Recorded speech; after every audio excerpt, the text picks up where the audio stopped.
Good morning, everybody. Welcome to TGI Sports Talk with Keith Engel. Thank God it's Friday, and thank God it's sports.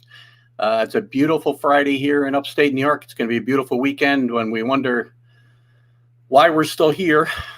These are some of the days. There's about 10 of them a year that are perfect, and we know why we're still here. And Joe Altieri probably wonders why he's here. We're following Wake Up to the Vibe, as you know. I want to thank Joe for having me on this morning to plug the show a little bit. I also would like to remind you, if you could, to like, follow, and share any content from the page that you find enjoyable. That's how we'll grow our network, is one like, one follow, one share at a time. We had a great show last week. I want to thank Kevin Kernan from ball9.com. We had a great talk about baseball and some of the things he's covered in his 44 years as a sports writer.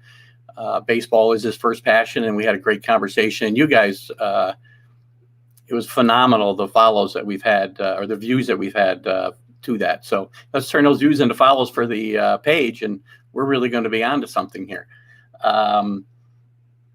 We'll talk a little bit at the end of the show about some exciting developments also on the MLB network, for lack of a better term today. I believe that's where we're at. And we'll talk about that at the end. But I've got to also welcome my guest today, Mr. Greg Pryor, retired Major League Baseball player, former Yankee prospect who unfortunately didn't make it to the Yankees, in my mind, as we've talked about. We'll probably get into that a little bit. And but Greg had a very good career with the White Sox and the Royals over 10 years, and was part of the 1985 Kansas City Royal World Series championship team. So he had a great career, and he's also the author of a wonderful book which I just read, The Day the Yankees Made Me Shave, and we'll talk about how you can get that book today. It's really a great read, and I really hope you guys will watch it. And one last thing before I bring Greg in, I've had a ball over this last week, getting to know Greg a little bit over phone calls. We've chatted quite a bit. And the vetting process that he put me through on his Facebook page was a lot of fun. He put a poll up about whether he should come on the show and such, and he has got some interesting followers on his show, and we had a lot of fun with it. And I took some shots, and actually he took some shots, and it was all in good fun. So with that, I want to bring in my guest today, Mr. Greg Pryor. Welcome, Greg. Hey, good morning, Keith. Thanks for the intro, and sorry about the vetting, but I do get some requests to talk to people on the internet. And I have to. I've learned to go through the process. And when I heard that you thought I and Bucky Dent were on the same level, I said, well, I got to go on your show. So it's great to be here from Overland Park, Kansas, and very fond of upstate New York, where you are. I spent time in Syracuse. We can talk about that season I had there in the International League. But it's great to be with you, and it's great to be with all the fans that are watching and may watch in the future on this show. Well, I appreciate you being here. And again, the vetting process for me was fun. And the comment that Greg is alluding to about Bucky Dent is, I told him that, I still think Greg Pryor could have done what Bucky Dent did for the Yankees easily.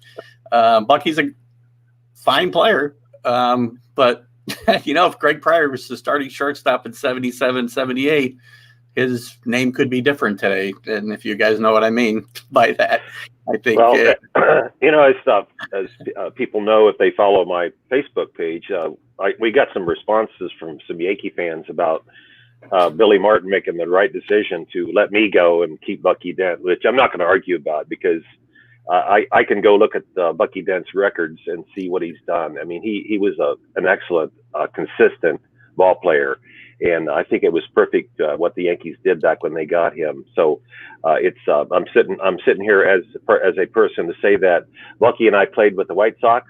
He before me. We played with the Yankees, both of us, and then in '84. We became teammates. Bucky got brought over to Kansas City in '84. And so it's been a real interesting comparison to compare how Bucky Dent succeeded and how I succeeded in baseball. Well, it's funny, the parallels, and we'll get into that, I think, as we go along, the parallels in your career and how the Yankee organization kind of continues to come into your life or moments in your life. I think it's kind of interesting, some of the people and the events that happened over your career in baseball. So tell us a little bit about how you got started. I mean, I heard a rumor, and then I read in the book to confirm the rumor that your father actually had to bribe Florida Southern College to get you on the team or get you enrolled. Maybe, I'm not even sure, but elaborate a little bit on that. Well, I came from a family of 6 children. My dad was a high school math teacher and a football coach. So I was raised in sports, mostly football and basketball, but certainly not baseball, because my dad, he didn't play baseball in high school, but he drop kicked field goals, and which tells you how old he was before. But he saw something in me that I didn't see. When I was in high school, I didn't have a scholarship to college. I wasn't drafted by the pros. In 1967, I went to high school in Orlando, Florida. And my older brother, Jeff, was a great high school pitcher in Florida, and got the first full ride to Florida Southern College in Lakeland, Florida, out of Orlando Evans High School. And after my brother went 8-0 as a freshman at Florida Southern, my dad went to the coach behind my back and said, give my younger son a scholarship, or I'm taking my older son out of your school. So that's basically how I got my chance to play at college baseball. I got down to Florida Southern in '67 during the Vietnam War era, and it was a wonderful time to be in the United States. It was beautiful to be in Lakeland, Florida, to go to college, but I never had one thought, Keith, of ever signing a pro contract when I got to Florida Southern. In fact, if you want to, people can go online and see that I hit about 200 my freshman year and 200 my sophomore year in college. So what was I going to say? And then in spring in Lakeland, the Tigers trained there, and I used to go out and watch Al Kaline and Bill Freehand and Norm Cash, all them great Tigers in spring training. Yeah. And when I saw them play the game at the highest level, I was like, whoa. I was in awe of how great they could play, and never thought at that time that I would ever get to that point, but it happened, and it was because of my dad seeing the potential in me, and I dedicated my book to him, if as you know, since you read it, because without him we wouldn't be talking right now. Well, it's a great story to get started. I mean, hard work can overcome a lot of, I won't say liabilities, but shortcomings, whatever. You work hard, you can become whatever you want to be in this country. That's what's great about it. If you work hard, everything's possible. So you obviously go through your career at Florida State. We're still not expecting probably to get drafted. Maybe you were, I don't know. But I think an interesting tidbit that I learned also was that you were the very last draft pick of the the Washington Senators. And that before they moved to Texas. So that's an you've got a lot of interesting little taglines through history that I like. And that's one of them. Talk about that a little bit. Yeah. The Senators, their last season in DC was 71. In 72, they moved to Texas and became the Texas Rangers. So I was drafted in June of 71. I was in Miami, working out with the Pan American team. I got selected as one of the few players to go down and try to make that team. Fred Lynn was on that team. Nice. Bobby Winkles, famous Bobby Winkles, who coached at Arizona State, was the manager. And I went down there, right before the draft. And I was working out every day trying to make that team. I thought it was exciting that I could be down there, maybe to go and travel around the United States and go play in the Pan American games against Cuba. And when the Senators drafted me, 6th round, I was like, wow, I got some choices to make, because they offered me $10,000 to sign, and being broke, I was looking at that as said, wow, I can go do it. So I went to Winkles and I said, Coach, I said, I have a chance to go play pro ball for the Washington Senators, and he looked at me and enticed me to go sign, because he had a Arizona State second baseman that he brought with him that I probably was going to make the team besides me. So I just wanted to get his blessing, if you will. So here I go sign with the Washington Senators and went up to Geneva, New York, in the New York Penn League. And my first couple months in as a professional, the manager of that team came to me and told me after I had a bad game in a doubleheader, he told me, he goes, Pryor, you can take your uniform off, and I don't care what you do. And he said that to me in front of the whole team. So at that time, I was like, well, I wasn't going to make the big leagues anyway. I don't know what I was kidding myself. I might just go join a commune right here from Geneva. So even though, you mentioned that we're working hard, but you got to have people that kind of like you as you're working hard, because if people don't see the potential in you, you have one arm tied behind your back. And luckily for me, I had a few people in my pro career that saw my potential and inspired me to work a little bit harder, and get into the big leagues was the result. And it was certainly not all by myself. It was a lot of great other players that I played with, and managers and general managers that saw my potential. Yeah, I mean, I think by today's standards, you probably kicked around the minor leagues quite a while for, maybe not in that era, but today's era, players don't stick it out that long, or teams don't stick with them that long to wait for them to develop. But when you finally got your shot with Texas, I know our first little Yankee intertwining here happens when Billy manages Billy Martin is the manager. And I know that Billy had given you some encouragement, and that kind of turned around a little bit. What kind of comments would you like to add there? Well, I'll start in '72 with you, because '72 was a crucial season for me, because out of spring training with the Rangers, the AA manager took me to Pittsfield to play in the Eastern League, and I had never been in Massachusetts in April. And I forgot to bring my Eskimos outfit with me. It was so cold up there. I was from Florida, and I had never seen snowdrifts in April before.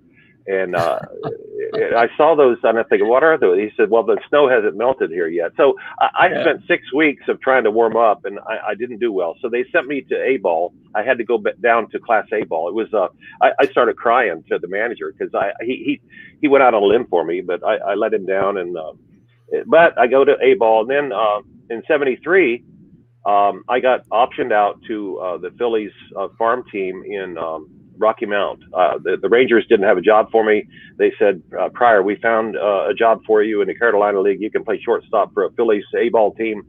So here I am as a Rangers property, going to Rocky Mount and putting on a Philadelphia Phillies uniform every day. But I had a good season. In '73, I hit 290, 293. I had a good season there. I did make 50 errors, which I was like half a ball player at that time, because I wasn't a good fielder. And then I got invited to Major League Camp in Pompano Beach with the Rangers. I was going to go meet Billy Martin for the first time, and I go down to Pompano Beach in spring training, and I did really well. I worked hard to get ready for that spring training. And as you said, Billy Martin saw potential in me. He walked up to me when he sent me back to the minor league camp. He goes, Pryor, if I need an infielder, I'm calling for you, so you be ready. So I was at the top of the world thinking that Billy Martin thought I could play in the big leagues. And so I go to my minor league camp with that in my mind. But not only did Billy send me out of a '74 camp, he also sent me out of the '75 camp that I went to. And then in '77, when I got traded to the Yankees, Billy Martin managing, he also sent me out of that camp. So I tell people Billy Martin fired me 3 times, but it all evened out. Karma has a wonderful way of dealing with life. And I didn't get revenge on Billy, because I didn't play to get revenge on people. But I had some really, really good games when Billy Martin was on the other side of the diamond. Yeah, I think we'll probably catch up with that a little bit later. I had a couple notes, or at least one note in particular, that involves Billy again coming back around in your career. It's funny you mentioned the 50 errors, and that's kind of what I was talking about as far as hard work, right? So you were a tremendous defensive player when you started, but by the time your career ended with the Royals, I think you must have been considered one of the better fielding infielders in the American League, at least, if not all of the baseball. So again, that speaks to the hard work. So, well, you make 50 errors, and by the way, I don't remember one of them part of a baseball player succeeding is not getting too far up on success and not getting too far down when you make errors. You can't live in yesterday's game because the next game's real close. So I had to improve a lot of things about my defense in order to play infield, and it was probably harder for me to improve my infield defense than it was to be an improved hitter, because I could always hit. Little league, I was a decent hitter. High school, I could hit. College, I proved that I could hit in college, and I hit in A ball in '73, like I told you. But fielding was so tough. People really, major leaguers make it look easy, but it's really hard to get really good as a major league infielder. You really have to thousands and thousands of balls off the wrist before you learn how to do it the right way. Well, not having played at your level in any way, shape, or form, I was transformed in high school from an outfielder to a shortstop, and I can tell you the transformation was like night and day. Like, what's going on here, right? Even at that level, and it's hard. It's all footwork. It's all it's there's little things that you don't even think about that come into play. So I can understand that. So as you said, Billy decided to part ways with you. The Rangers, I should say, decided to part ways with you, and you end up in the Yankee organization. I learned something new from you, and also in the book, that part of that trade was Brian Doyle, who has a pretty big part in Yankee lore as well. Actually was in Le Moyne baseball camp in 1977, which is part of how I saw you play in Syracuse. But Brian Doyle and Ron DiOrio, who I know was another teammate of yours in Syracuse, were actually at that camp. And that's how I got to meet. They're the first major league, professional baseball players I'd ever met. So anyway, you end up in the Yankee organization in 1977. So let's kind of talk about that situation for a bit.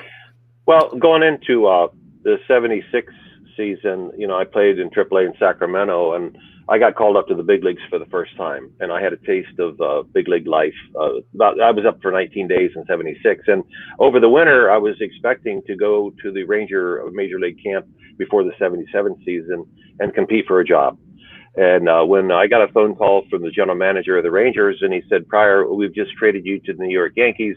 And then I get a phone call soon after that from Gabe Paul, who's the general manager of the Yankees at the time. "Oh, okay, Gabe Paul, you're a part of the Yankees. We're looking forward to seeing you. We're going to bring you down to the Major League camp." And I'm thinking to myself, Rangers, Yankees, why did the Yankees want me? Why? They just got done playing in the World Series. They lost 4 straight to the Reds, American League champions. And I'm going to go down and compete for an infield job. Look who our shortstops were, though. You should have been starting there. Well, here's what happened. I get down there. Fred Stanley was your shortstop in '76 in the World Series, and I think they wanted to increase their production from the shortstop position. Yeah. And Stanley was the mark man, because they had Mickey Klutz was there. They had a number of infielders that they were looking at to be their shortstop. And I, in my book, I talk a little bit about what happened right before the Bucky Dent trade, because most people don't realize it because it was kept a secret. Mickey Klutz probably would have been the shortstop for the Yankees in '77 had he not broke his hand. He and I were roommates in Yankee camp, and I was when they sent me to AAA, I went AWOL. I didn't report to the AAA team right away because I wasn't very happy with the Yankees at that time. And then Mickey walks in with the ice bag on his hand, and I said, "What happened?" He goes, "I broke my hand, and Steinbrenner told me to come to my room and don't come out of my room until he tells me to." So, because they didn't want the news getting back to the reporters, because they were in the process of trading for Dent, and they didn't want to give up any more than they had to, because that's the guy they wanted. So when they made the Dent trade, and Oscar Gamble and Lamar Hoyt went over to Chicago, and Bucky Dent came over, it was like, wow, that's it.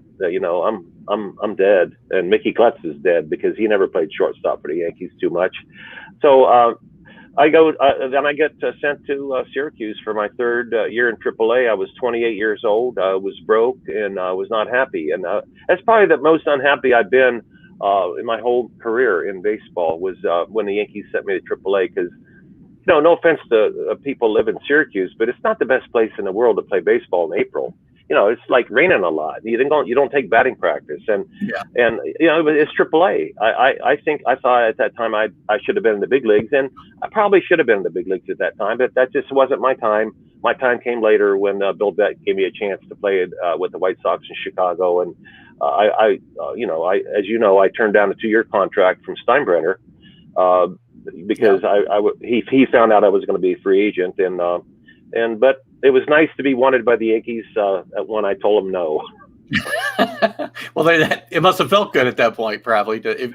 If I remember in the book, you knew you were going to say no before you went there. Well, I had an inkling you were going to say no. We can talk about the title of my book, because that's the time that I had a mustache. Yeah. The whole '77 camp with the Yankees, I had a mustache, and Thurman had one, Reggie had one, Catfish had one, and I had one. So they sent me out to AAA, and Jack Butterfield, the farm director, walked up to me. He goes, "Well, Greg, before you can even practice with your AAA team, you have to shave your mustache." And I was like, "Why?" He goes, "Well, there's no facial hair in the minor leagues." And I was being sent to a concentration camp. It was terrible. I was so upset.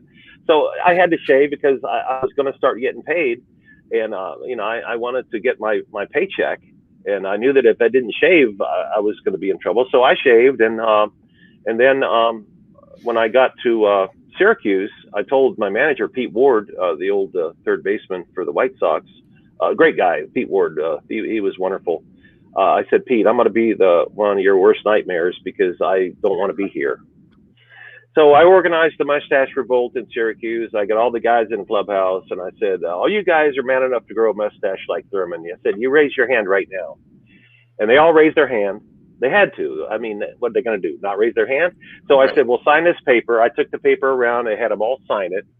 And I walked into Pete Ward's office with Del Alston. He was part of my crew, and said, "Pete, we voted to grow mustaches."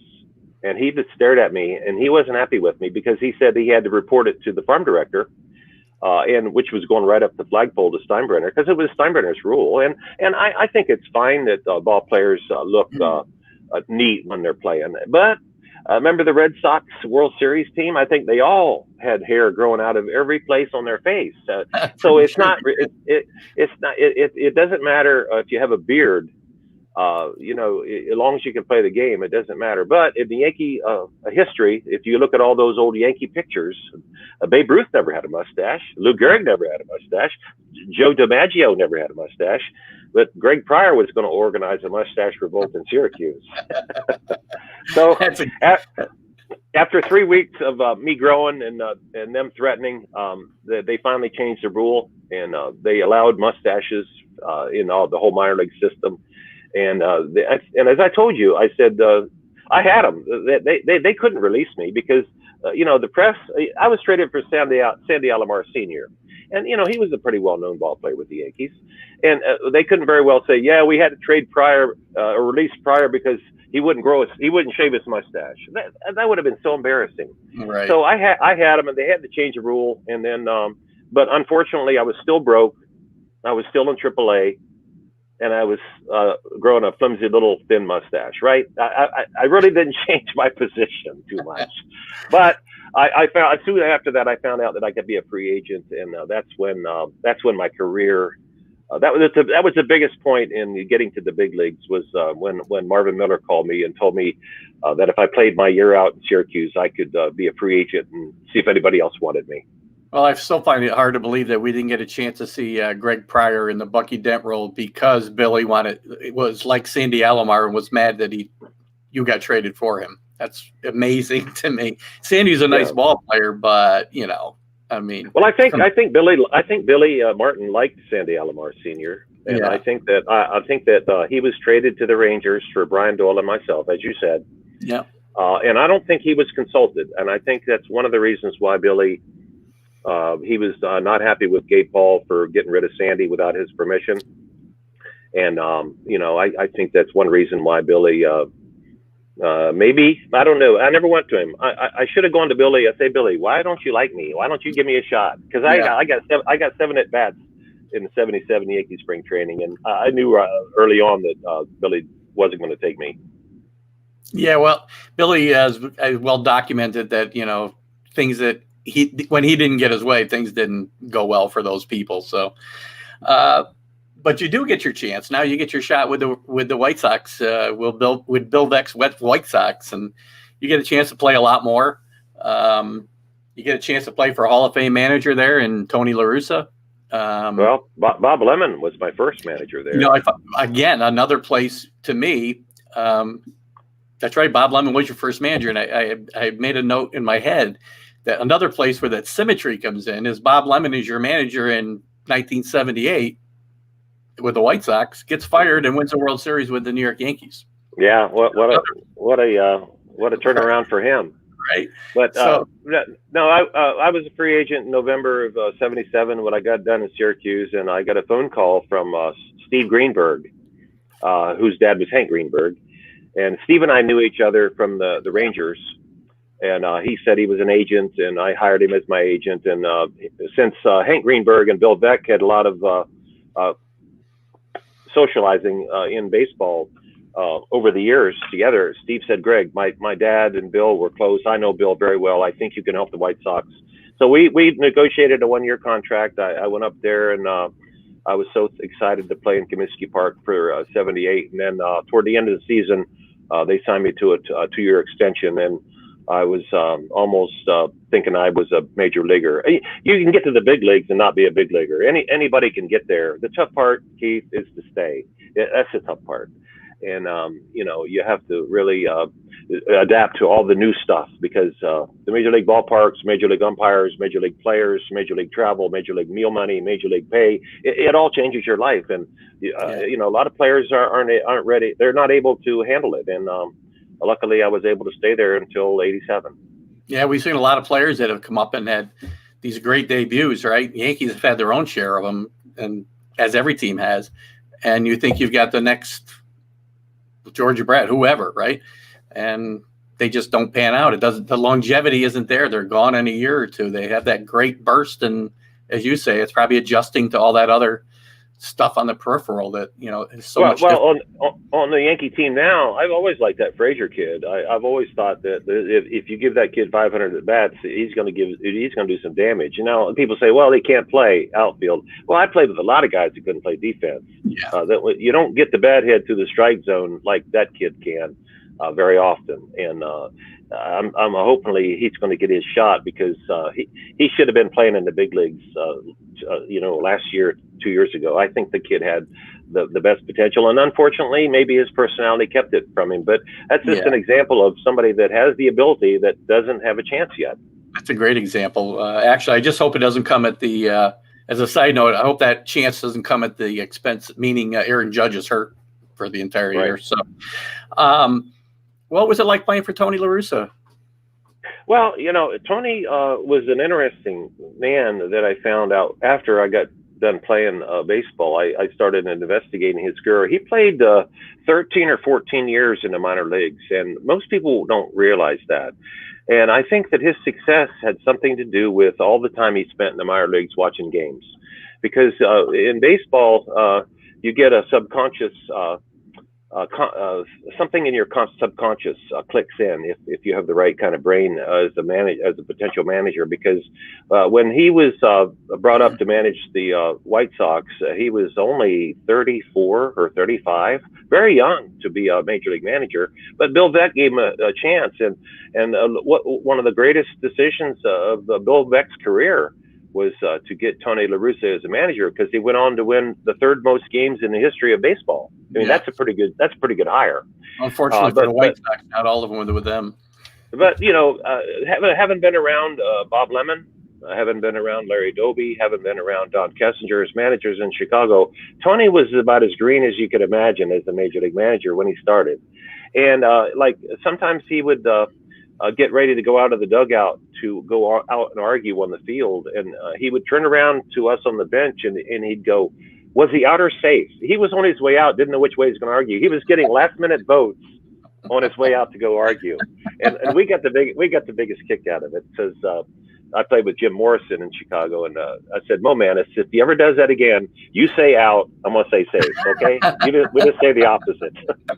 but, it's a funny story because I can't imagine Tony La Russa, as he moved on his career, taking a poll on anything as far as making a decision. So, as you know, I asked him to write the forward to my book, and the reason I did was not only that I was proud of him for what he did in his career in Chicago and Oakland and then St. Louis. He was he had a number of books himself written about it. So when I contacted him, because I played shortstop in his first major league win in Toronto. When he got with the White Sox, I was hitting second in Toronto, his first win, and so I didn't think he owed me a forward to my book, but I called him up and asked him, and it was really nice communicating with him. And as you know from reading the forward, I couldn't have asked him to write a better forward than that. It's better than any of my chapters, I think, because having a manager that's in the Hall of Fame write your forward is a treat. And when he called my book a major league read, I was so proud, and I'm just really glad that I communicated with Tony again. And I wish I could have played longer for him. I only played 79, 80, and 81, and then in 82, they traded me to Kansas City, and the rest is history. Yeah. Well, I want to remind everybody who might have come in the room late. My guest today is Greg Pryor, former Major League infielder with the White Sox, the Royals, almost with the Yankees, and we're talking about his career and his book, The Day the Yankees Made Me Shave, and we'll talk about a few other things going on in his life once we get through the baseball portion. So you're with the Royals, and you got another Yankee cycling around, and Dick Howser is you're going to be your manager now. So it's so funny that I got hooked up with Howser in Kansas City in '82 because he went to Florida State in college, and I went to Florida Southern. So we had a commonality there. He was an Cleveland Indian shortstop, and the Indians were my favorite team growing up in Akron, Ohio.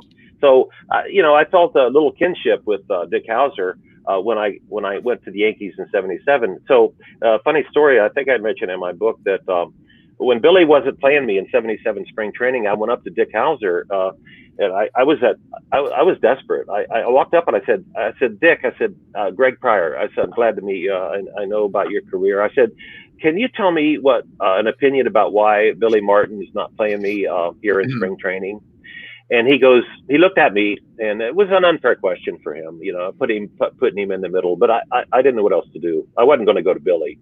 And he goes, Greg, he says, I've only told Billy to play one other player in my career as a coach, and the guy didn't do very well. And I've stopped giving Billy advice on anything unless he asks me. So if you want to know what Billy thinks, I advise you to just go up and walk up to him and ask him. That's what I advise you to do. And I think that was the last thing I said to Dick Howser until '82. The last week of '82 spring training, I was told by La Russa that I wasn't going to make the White Sox team in '82. Fortunately for me, a couple infielders suffered broken bones with the Royals that were going to make their team as infielders. And I was right up the road from Fort Myers in Sarasota, and the Royals made the trade.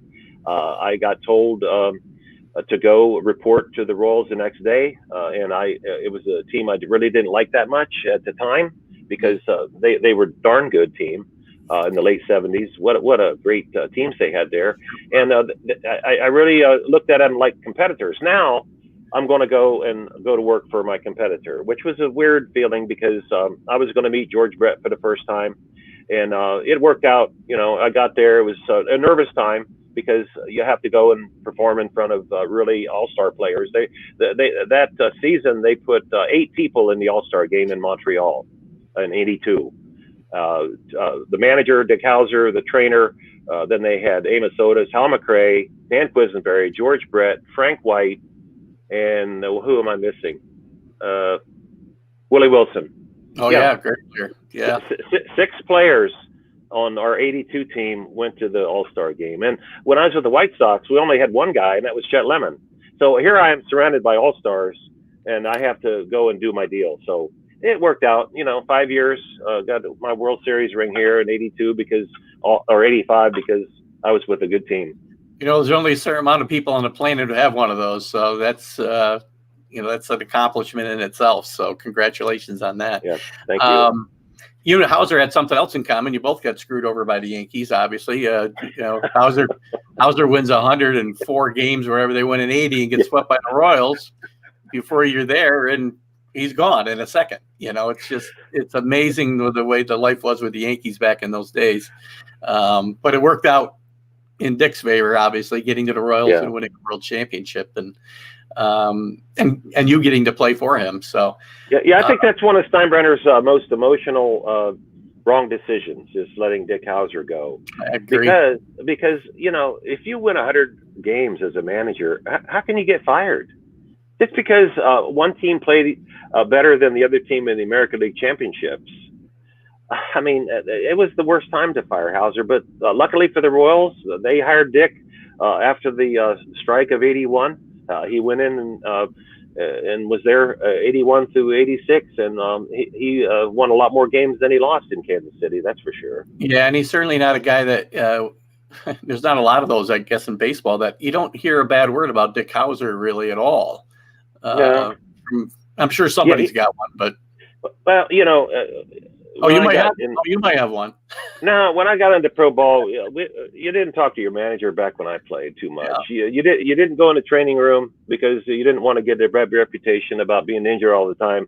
And you didn't. The manager has always said, "Hey, my door's wide open," but they never said the last part of it. And I never want you to walk in my office. That's basically what they were thinking. Yeah. You go play, and they manage, and that's basically what it was. So when I got to Kansas City in '82, I said hello to my manager, but he wanted me to go out and perform, and I knew it, and I didn't look forward to him greeting me or not greeting me every day. He did his deal, and I did mine, and we got along for 5 seasons. Yeah, didn't you have one incident with? I don't know if it was Dick or maybe somebody else. If I tell all my stories, nobody will buy my book. Right. We don't have to tell all the stories. Buy the book. Okay. There is one good story about somebody getting cross with Dick. I guess so. I understand what you're saying now. But we're playing in Detroit, and I was playing third base, and it was 1-0 in the bottom of the ninth, and I had driven in the only run for the Royals. It was so we're facing the Tigers in the bottom of the ninth, winning 1-0, and I was playing third, and they wanted me to play on the third baseline so that no balls would go down and become doubles, and I knew that. They didn't have to tell me. I was the best third baseman on the team. I was better than Dick Hauser at third base. Well, anyway, it's so weird though. In Detroit, that old field was so big, and the dugouts were so underneath the ground. So they were looking at me from way over there on the first baseline, and it looked like I was so far off the third baseline, but I really wasn't. I didn't want any balls going down third, but I didn't want to give up a cheap grounder to my left either. So after the third time of them telling me to get over, in fact, Rocky Colavito came out of the dugout with a big white towel, and he started waving the towel like I couldn't see him, right? And I said to myself, "Hey, Pryor, they're really serious about moving over." So I moved over to my right, like 2 or 3 feet, right? And the next pitch was a ground ball to my left that I would have had they not moved me. So I turned around and I gave them, what do you call it when you stick your middle finger up? What's the slang word for it? The bird, I believe, is the. Yeah, I flashed the bird to my dugout. I flashed the bird to my dugout right as that happened, and it was in the heat of the moment. And I'm lucky. I think they had another third baseman, they would have taken me out of the game. So after the game, we won the game, and after the game, Rocky Colavito took me aside and got me up against the wall, and he read me the riot act, and I said, "Rocky, I'm sorry, I'll never do that again." He goes, "I hope not, because you better not." So it was just one of those things that happens, and I'm so glad that they were patient with me, because I lost my patience with them. But I just shouldn't have done it. I'm sorry I ever did that, but I did it. It's kind of like it's kind of like growing that mustache, you know. Well, we make mistakes and we learn from them, right? I mean, it could have been a different story if you still were playing for Billy Martin and did the same thing, I guess, and not Dick Hauser. So I guess in retrospect, it all worked out. So you go through your career with the Royals, and you're a very productive player. You had some great years there. 84, I know when the Royals went to the playoffs, you were instrumental, especially down the stretch when they had some injuries. And of course, in 85, you win the World Series. So again, congratulations on that. Great career there. Anything you want to add about anybody you played with? I mean, you talked about George Brett, obviously. Anything you want to add about did being a World Series champion change your life in any way? Or well, you know, for me to even be there in '85, it was a challenge because I was a free agent after the '84 season, and the only way that you can really show that you can add value to a team is to be between the lines. You know, you can be a cheerleader on the bench, but when it gets right down to it, if you don't perform on the field and help the team win, they're going to look for somebody else. They're not going to wait around. So I was under the gun to perform there in Kansas City, and we won our division in '84. We beat and we won the American League West, and we got swept by the Tigers in the playoffs in '84. And I played 120 some games, and George, we needed George in the lineup. Unfortunately, he was hurt, and he only played in like 70 games. But we still won the division. And then in '85, we went on and we won the World Series in '85. So the players that I played with, were tremendous. Having to back up Frank White was not easy chore either, because he had like 8 or 9 Gold Gloves, and I played second base when Frank didn't play. So I had to back up 2 guys that have bronze statues outside of Kauffman Stadium here. But the guy that I really give credit for in the Royals was not a player. It was our general manager, John Schuerholz. John Schuerholz made some of the greatest moves I've ever seen a manager make in that year. I mean, if you went through his moves, everything he did, it seemed like, fit right into getting us to the postseason in '85, and getting Lonnie Smith as our leadoff hitter during the season, getting Omar Marino in September to replace Willie Wilson, who got hurt the whole month of September, getting pitchers, Saberhagen, Gubazah, Danny Jackson. I mean, that was one hell of a job for a general manager. And, a manager is given the players, and a manager can be an asset or liability, but if you don't get the players that can mesh together to win, you don't do it. And John Schuerholz certainly was a catalyst in helping us win that World Series. And I contacted him, and I have him on the back of my book. I got La Russa, I got George Brett, and I got Schuerholz. I figured I'd get those 3 guys on the back of my book as an endorsement, and people might want to buy it. You can't get better endorsements than that, in my mind. Now, you also forgot Steve Balboni. You brought into that team, another ex-Yankee. Steve Balboni was the Rock. He was the Rock, man. He didn't say much. And he was he respected the game. Even though he was a home run hitter, he led the Royals in career home runs for one season for many years with 36, until Mike Moustakas hit more. But Balboni, everybody loved him, and what a great addition to our team Balboni made. Yeah, I mean it's. Well, I want to wrap up a little bit the career portion, baseball career portion of your life, and move on to some things that are going on now here in a sec. I did have a question I saw in the room, and I can't see them all, so I apologize for that. And I don't think I'm even seeing all the people that are in the room. But for those of you that are, thank you. And I want to remind you again that my guest is Greg Pryor, formerly Major League Baseball player, and author of The Day the Yankees Made Me Shave. I do see a question.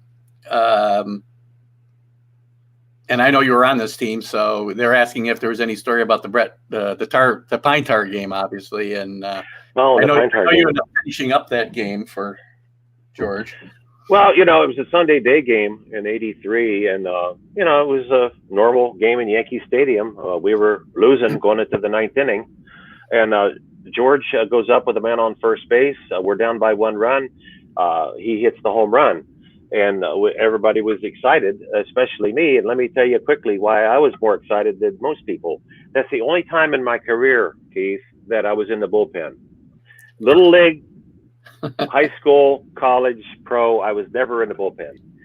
Dick Hauser wanted me to go and warm up a left-handed pitcher because we had both catchers in the game. So I walked across left field at Yankee Stadium in the 8th inning to go warm up a left-hander out there because there's only one catcher in the bullpen. They needed two, right-hander, left-hander throwing at the same time.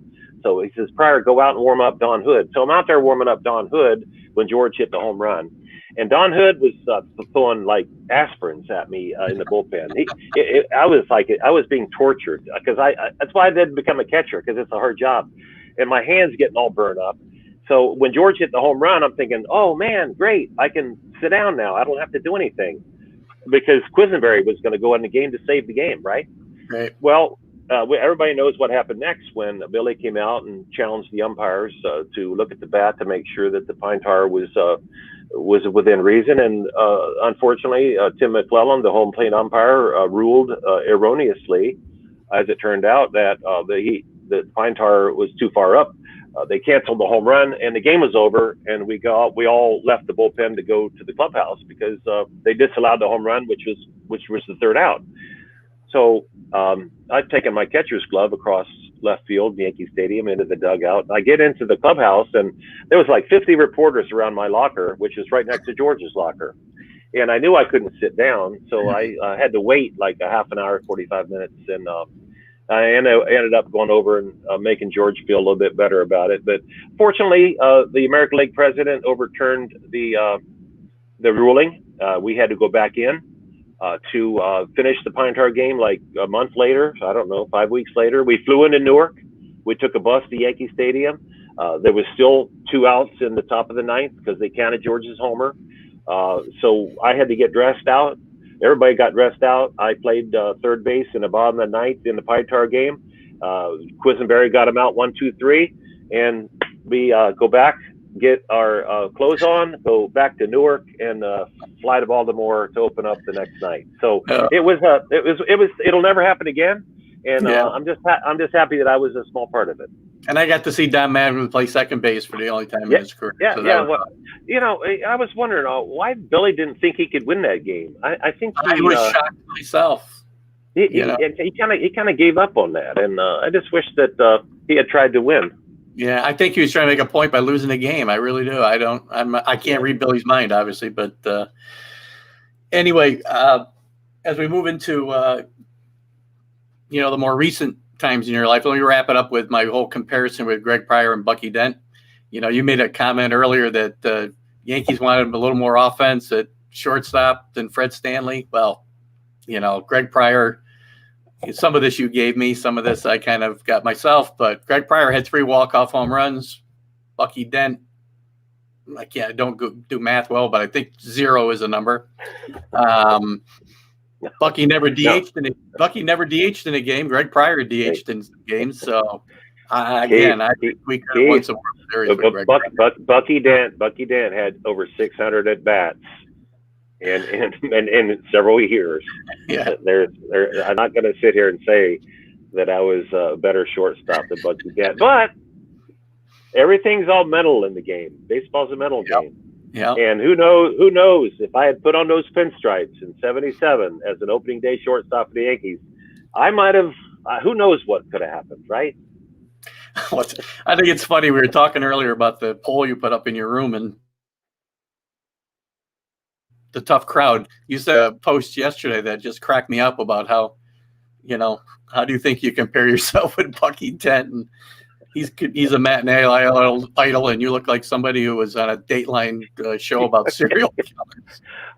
Hey, and I want to say hi to that. I would like to say hi to all the people that follow me on Facebook because you and I met through Facebook. You were a friend of my Facebook page, and I think that some of my posts inspired you to even invite me to come on your show today. And without our Facebook friends that might be watching, or maybe they'll watch this later, thank you for supporting this show and my page, and who knows, we might be able to do another show in the future together.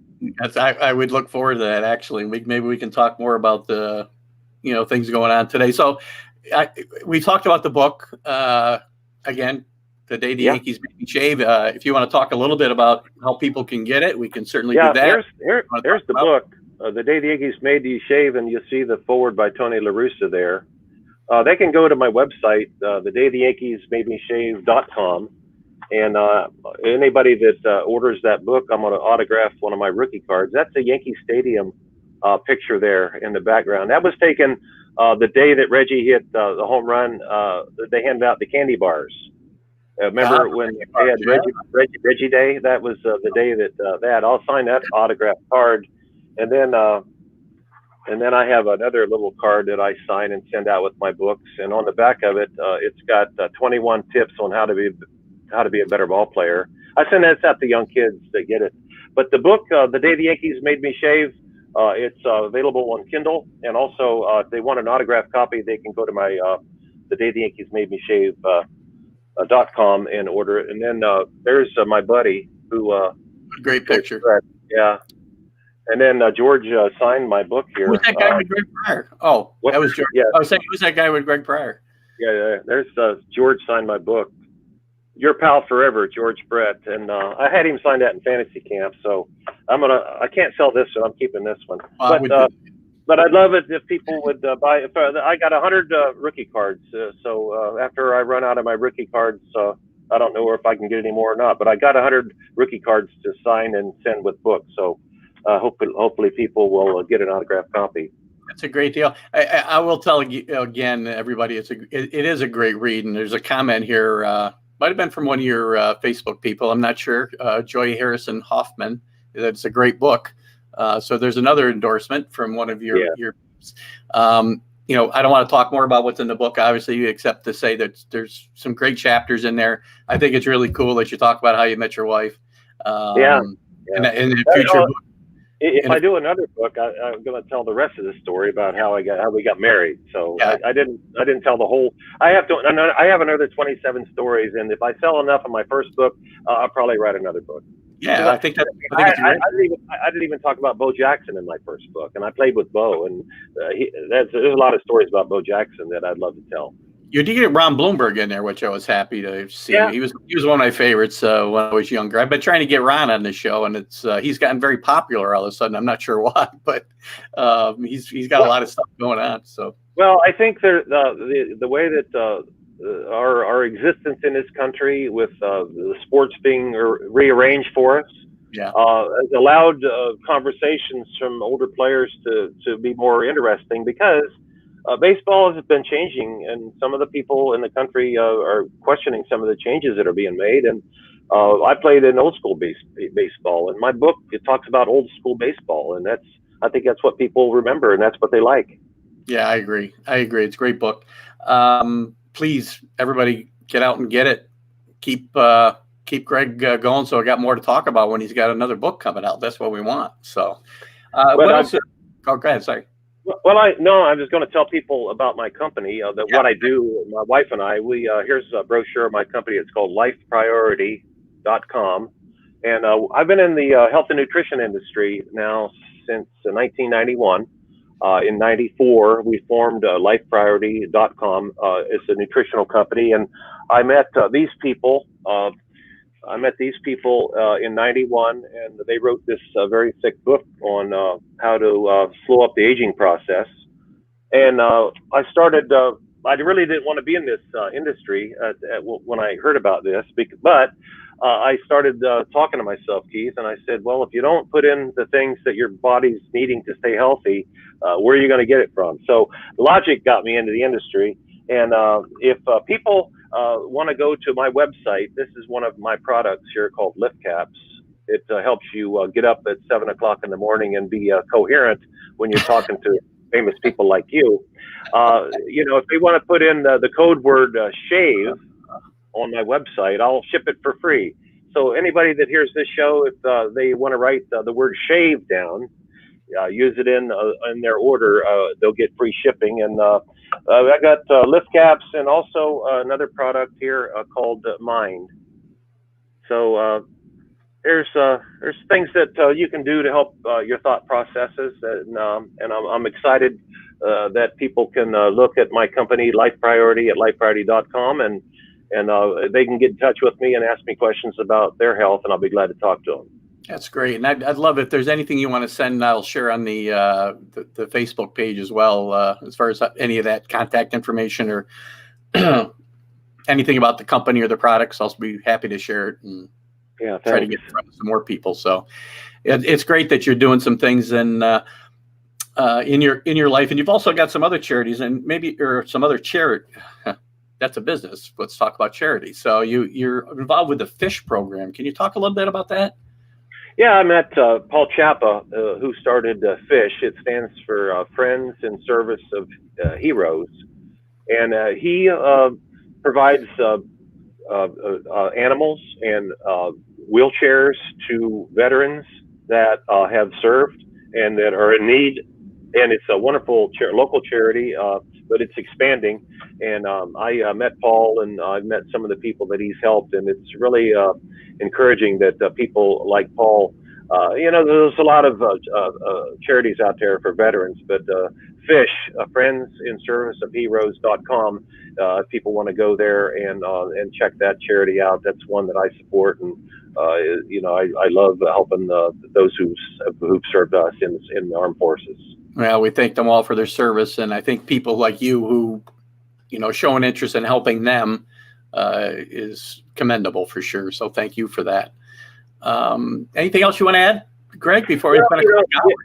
Some of the Facebook friends wanted me to talk about people that I didn't like playing with and stuff like that. But you and I talked about keeping this show as positive as possible, not talking about any COVID or any talking about what's going on with baseball. But then somebody asked me what team I like playing for the most. And honestly, I loved all the teams I played for because they gave me a chance. And that's all I wanted, was a chance to see if I could play in the big leagues. And when I got called up in '76 with the Texas Rangers, I loved that organization so much. I was so hurt when they traded me to the Yankees. When the Yankees didn't keep me, I gave the Yankees credit because they gave me some exposure. Everybody in the baseball knew that the Yankees traded for me.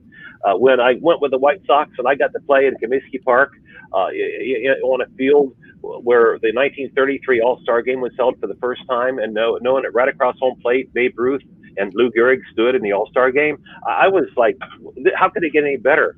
When I played for Bill Beck for 4 years and the experiences I had there, and then I come to Kansas City and I played with George Brett, a Hall of Famer, and Frank White, a Gold Glover, Dan Quisenberry, Willie Wilson. I had a full career, and the reason I wrote my book real quickly before we finish here is because my grandpa played in 1912 in Duffy, Ohio.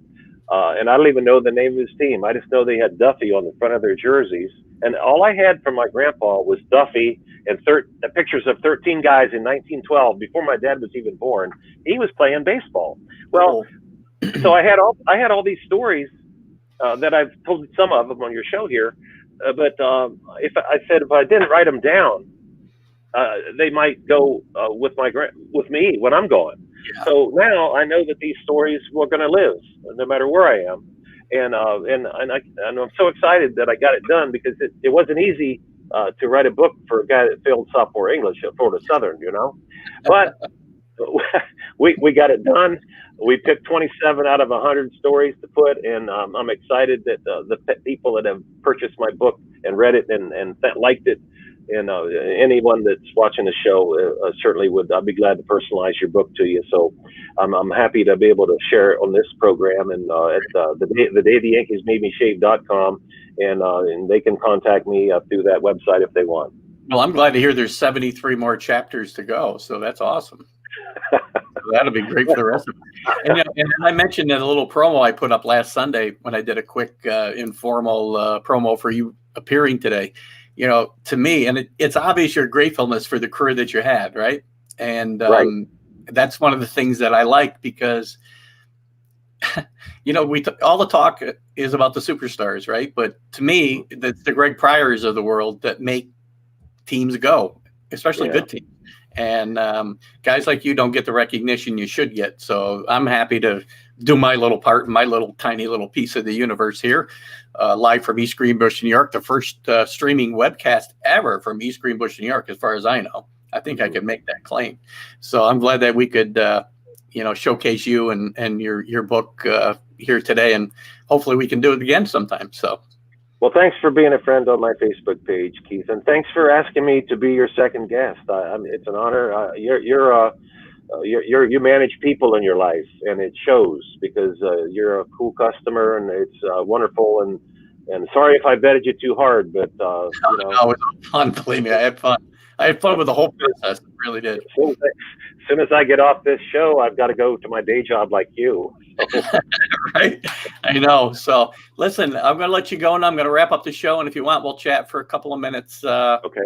Once I wrap it up. Okay. Thanks, Keith. Thanks so much again, Greg. Bye-bye. So guys, that was my guest as promised, Mr. Greg Pryor, former Major League Baseball player. Great character, as I said, in the best sense of the word. He's got a lot more stories in his book. Please go to the website or go to Kindle. That's where I bought it on Kindle. And for some reason, I could only get it on my phone. I actually read it yesterday and this morning. I've read the book. It's hard to read. If you've ever tried to read an entire book on a phone, it's not easy, especially trying to finish it up on the treadmill. At 4:30 in the morning. It was a challenge, but I had a lot of fun with it. I had a lot of fun with Greg. Again, I love the people that he brought to the show today from his Facebook page, and I hope you guys will like and follow TGI Sports Talk. And I hope you'll share the video, and we'll talk more about it going forward. And I do have a new coffee cup. Somebody mentioned they didn't like my cup last week. I will get a real cup. My wife brought me a tumbler so that I at least had a sports cup with me today. We'll talk more about that in the future. You guys know I'm a Yankee fan, and a lot of you probably wonder why I'm a Patriot fan, but we can talk about that on a later show. And I do thank you all. Again, like, follow, and share. This is Keith Engel for TGI Sports Talk. Oh, one quick thing. Just be on the lookout for the new shows coming on the NLB network. We've got Young Life Happy Hour with Elise Rothman. That'll actually follow this show at 9 a.m. starting next Friday. We've got Wednesdays at 9 a.m. starting September 9th, The Green Gate with Amy Guyette Hall. As you know already, we've got No Bull with Brian Piccarello. Last week I gave him an I. I did keep him Italian, but I did add an I to the end of his name. I apologize, Brian. But Brian's on at Thursdays at 8.